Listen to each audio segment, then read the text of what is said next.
मित्रांनो, आपलं या चॅनलवरती मनापासून स्वागत आहे. मित्रांनो, चॅनलला जर सबस्क्राईब नसेल केलं तर नक्की करा.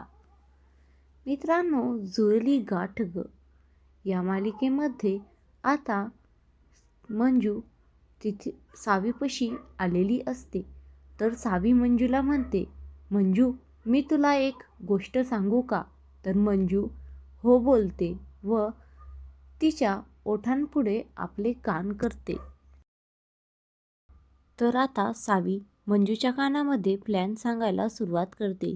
हा प्लॅन मी तुला सांगितलाय व हा प्लॅन मी जसा सांगितलाय तसाच व्हायला पाहिजे. त्या दोघींचा प्लॅन ठरल्याप्रमाणे चालू असतो. आता सावी ही पोलिसाचे कपडे वेअर करते व मंजू व सावी त्या दोघी मुजुमदाराच्या घराकडे निघतात. सावी मंजूला बोलते की नीता वहिनी असं कधीच करू शकत नाहीत. त्यांना हे सर्व त्या मुजुमदारांनी करायला भाग पाडलं असेल. आता सावी म्हणते मंजूला, मंजू, मी नीता वहिनीला घरी गेल्यावरती भेटणार आहे व त्यांच्याकडून सत्य ऐकून घेणार आहे. तर मंजू आणि सावी आता मुजुमदाराच्या घरी पोहोचतात. तर मंजू विचारते, दामिनी मुजुमदार येथेच राहतात का?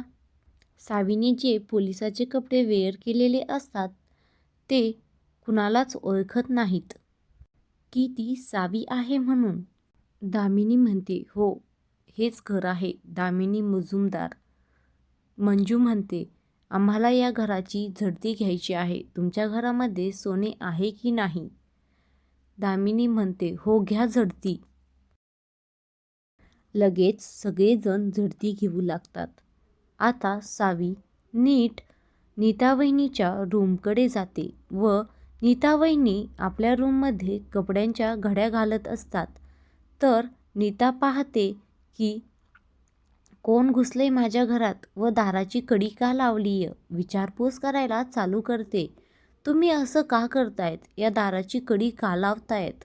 मला सांगा, तुम्ही कोण आहात? मला सांगा आधी. सावी म्हणते, नीता वहिनी, मी सावी आहे, शांत व्हा. तर सावी म्हणते, नीता वहिनी, तुम्हाला हे सगळं करायला कोणी भाग पाडलं आहे? पण सावी, त्याआधी मला सांग, तू इथे काय करते आहेस? तर सावी म्हणते,